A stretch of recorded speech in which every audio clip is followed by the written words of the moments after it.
Plants, the green frontier. These are the discussions of the podcast Horticult. Its continuing mission to teach people about cultivars, to save water in alkaline soils, to boldly garden like no one has before.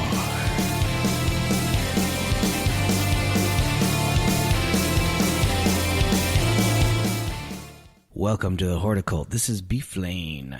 Thanks for listening. On this episode of the podcast, we go over palm trees. Indoor care, outdoor care, cold weather palms. Let's get it on. I'm Beef Lane. And I am B-Rad. And we are the Horticult. Thanks for coming along for the ride. So I got a book of palm trees. Okay. And care of palm trees and all the things that are palm trees. We don't plant palm trees in Utah. I know, shocker. Yeah, I mean, not so much. Right? Not along the Wasatch Front. You can occasionally see a palm or two in the St. George. In the St. George locale. I just thought this was kind of cool. It goes over this book. I actually tried to give it away at a white elephant party, but no one wanted it, so I brought it back. I was like, "That's cool. I'm down." I got like three other. I got my gift. My wife got her gift. And I got my palm tree book back, so I'm like, suckers, I scored. I don't know a lot about palms. That's why I wanted this. But you can cultivate them by yourself. There's a section in here that talks about how to do so. Like a propagating method. So right here, Okay. Boom, boom. That's fair. Growing palms from seeds. Okay. So you soak them. You take them, you put them in a bowl of water, you soak them for 24 to 72 hours. And that's when you still have the little fruity stuff around it. Okay. So after you soak it for that initial 24 to 72 hours, you strip off all that pulpy stuff. Okay, the fruit portion. The fruit portion. Okay. And then you soak them again for another 24 to 72 hours. And then you put them in some potting mix, some planting media. Okay. So you could use sphagnum moss. Yeah. Do you know what that is? Yeah. It's that stuff that comes from Canada, mostly. Hey, hoser. I thought that was peat moss. That's the same thing? Same thing, yeah. Oh, so this guy's technical and they can't say peat moss. Yeah, he was being more. I think Pete's the guy who found it. Oh, really? No, just kidding. Okay, so peat moss.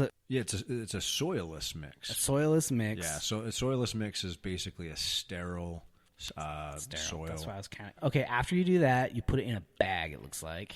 Okay, Ziploc baggies. And then you put it, so it says, place damp, not wet, planting media, and the palm seeds into a plastic bag, seal it tight, and then place it on a warmer. So like a... plug tray warmer. A heat mat. A heat mat. Okay, there you go. Also on top of your refrigerator, if you have one of those.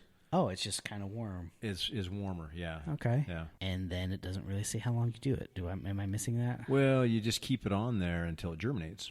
Most palm seeds germinate quickly in temperatures about 80 degrees. Okay. Check the progress every few days. Spray the media in the bag with some wetness. Okay, with a little bit of water. Yeah, Keep it damp. Says mix. You could do, if the media is too dry, mist with a mixture of water and fungicide. Okay, yeah. You feel good about that? Yeah. I've seen that process before with some of the reg.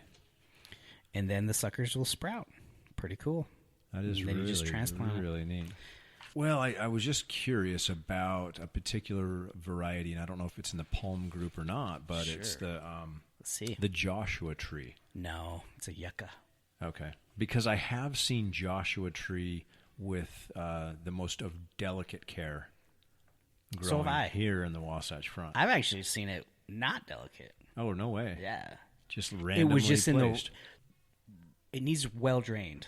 So that's the hiccup. The ticket. Okay. That's what it needs.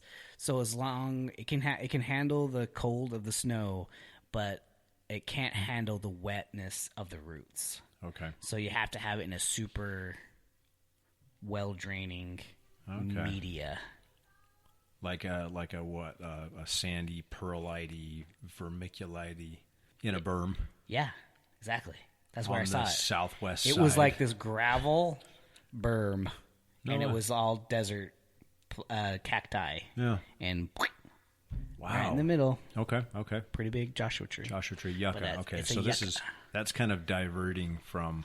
It's just kind of a fun book. It goes over every single kind of palm. How to take care of it, the different kind of structure of it. Maintaining it. So, like, a lot of the times, when you go down to Las Vegas or just kind of wherever down in the coastal regions, and you see palm trees, those beautiful palm-like fronds that are coming out of the top, but then you see that massive brown, crunchy plant leaf material, whatever, down below that. Somebody is not taking care of and maintaining their palm tree. And I look at that from an arborist perspective, and I say, give me a harness.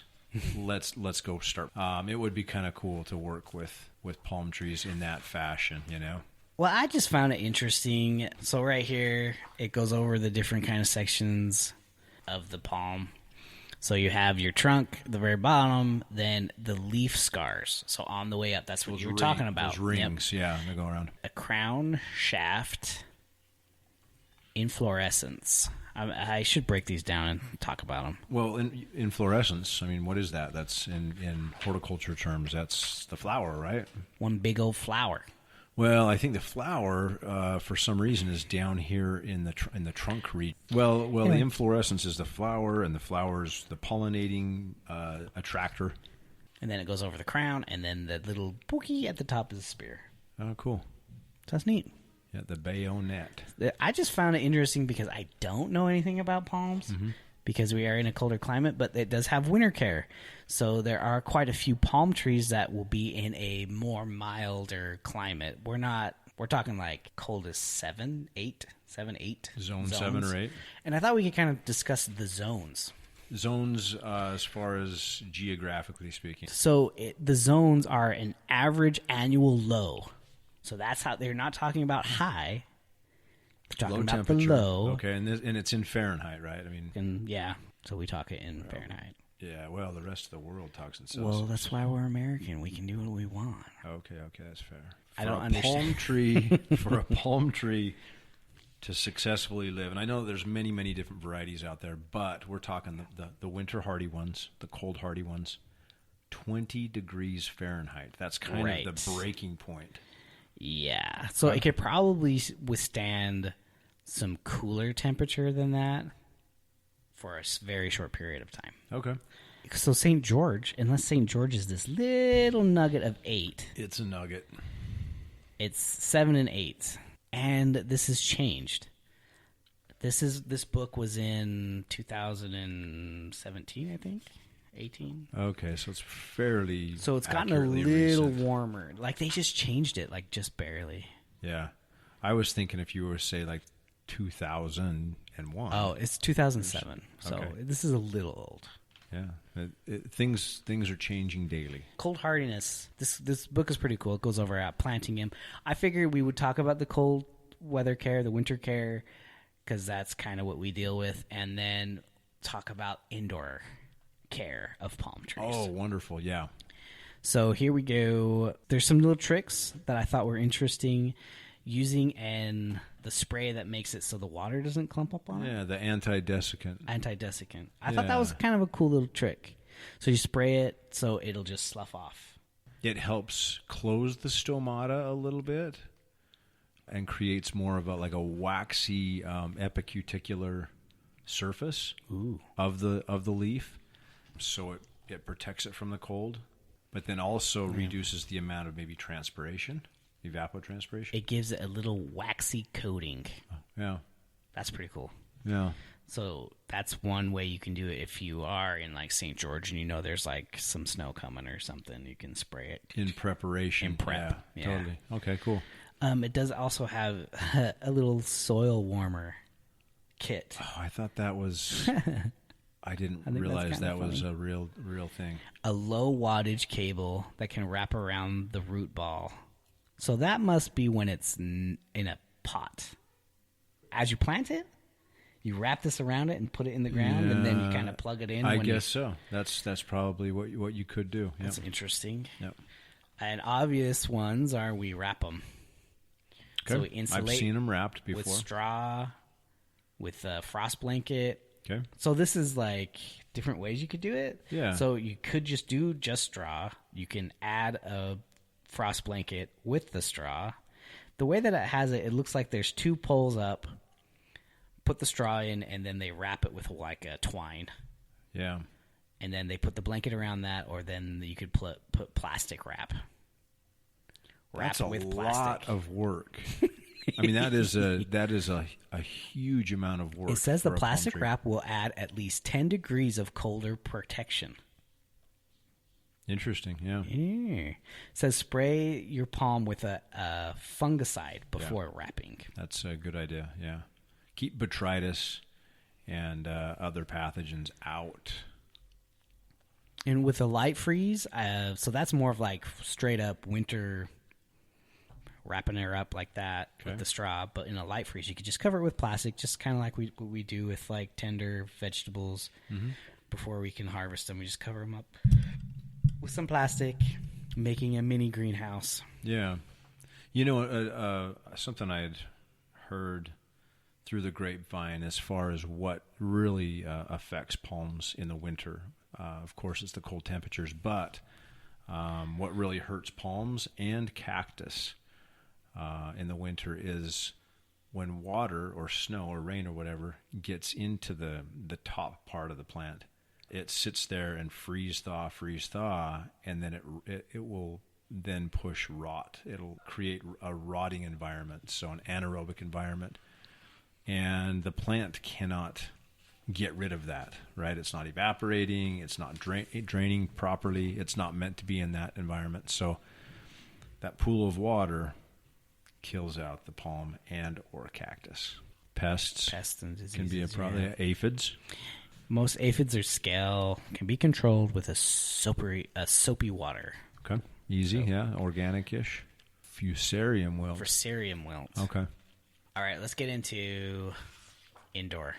I was going to ask you that, by the way. Like, there's some really cool palms that you see in, like, for sale in the little local mom and pop shop kind of nurseries and whatever. And you're like, dude, I want to have that in my house, but there's not high light. So can palms tolerate low light? The environment that you typically find in a house, right? There are shade palms, for sure. No kidding. Yeah, that's another section in the back. Indoor ones, arid ones, small gardens. So, yeah, there's quite a few. There's quite a few listed botanical names and common names. You could look them up in the back in the categories of indoors, and then we can skip over to where it has the big writings on them and talk. And then you have the full description. And there's quite a few cold climate ones. I'm very surprised. Maybe you should try it. Shade palms right there. Okay, yeah. Full shade, but you cow. So anyway. So those would be palm trees growing in the understory of like the forest, right, or the jungle. Totally. Okay. Growing palms indoors, biggest thing is never allow your palm to stand in water. Most palms will suffer and eventually die from oversaturation. They're well-drained soil, very sandy soil. Yeah. Where their native environment is. And it comes in leaves. They don't sit in it all the time. That's the biggest thing that people can go wrong with. So if your palm sits in a saucer, so you have your pot and then a saucer on the bottom to make sure it doesn't get away, add gravel to keep the palm container from becoming waterlogged. So what happens is when you water it and it has that little catcher at the bottom, it will leach back up into the pot through the soil. The action of the water traveling upwards, so it like sucks back up. So that's one thing. Light is the most important aspect of a container gardening. Try to place your palm tree as close to a natural light source as possible. The brightest place in your house is usually near the windows, so you should place the palm near the window or the door, not in a dark corner. So there you go. Booyah, Grandma. Natural light. Makes sense. I mean, completely. What if you start seeing like yellowing on your palm fronds? Palm fronds? The palm fronds. What would that be? Overwatering, underwatering, too much salt. Could be that. I'm thinking... It could be both. Overwatering or underwatering. Or like, for example, we have high salts in our water. That's true. The pH is extraordinarily high. Yeah. Got to tolerate that high pH. But also maybe quite possibly loading up your container. You know, I mean, you've seen those soilless mixes with fertilizer already like infused.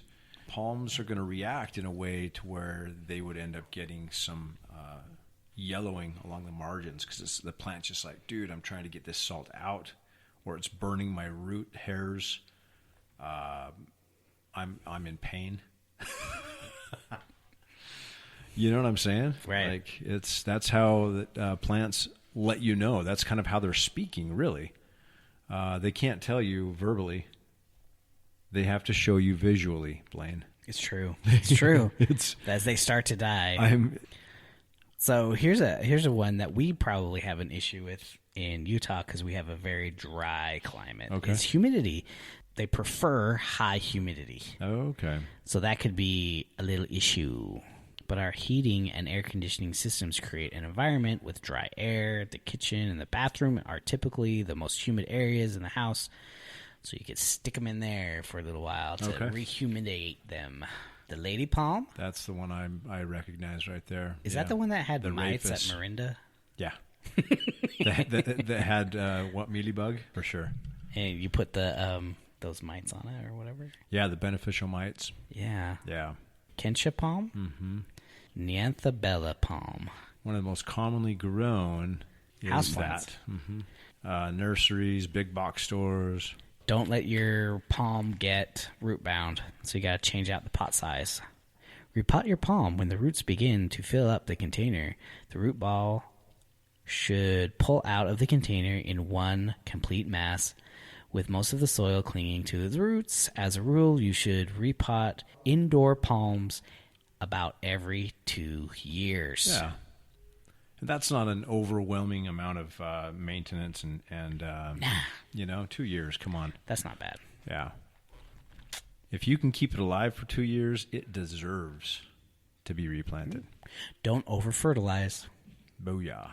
So I was mentioning that. Yeah, salts build up. Probably not a good idea if signs of stress not to fertilize it. So yeah, good drainage, low fertilizer, high light, right? Yep. And then maybe the humidity thing that you were talking about, that it'd be a good idea to maybe keep it near the bathroom and or kitchen. Right. Or here's a thing. Oh. Humidifier. Yes, yeah. Hello. Some people do that. I don't. Another thing, fish tank. Fish tank. If you've got a fish tank, and I'm not talking like the little 5-gallon one, I'm talking the big grandes. The big daddy. Yeah. It is constantly evaporating and keeping your air much more humidified. This almost makes me want to try it. Oh, yeah, you should. Absolutely. This one, it does talk too about microclimates that you can plant on a hill and make sure it has good drainage. And then on the south side, I was thinking, well, maybe I could put a little palm out there in the backyard. A little microcosm. Yeah, put a little one of those root warmers on it and cover it up every. Dude, tuck it in at night. Use a blanket. Just that's give it the something old you don't see in Utah every day. Is a freaking palm tree in your yard. You've got a great spot right over here on the south, kind of the southwest angle, where your house is reflecting that kind of that heat. It talked about that closer to the house, you're going to have more closer heat. To the house. Yeah. Like the heart, you can grow your palms. Thanks, Brad. Yeah, thank you, Lane. Lane? Lane Blaine. Lane Blaine? Beef Lane. Beef Lane. All right, see ya. Stain.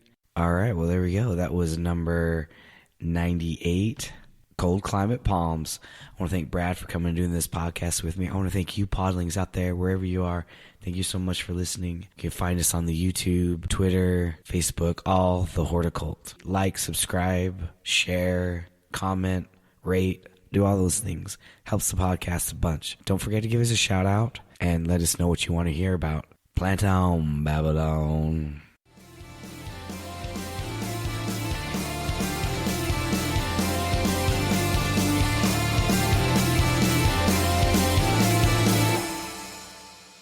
Beefcake pantyhose. I'm Beeflake.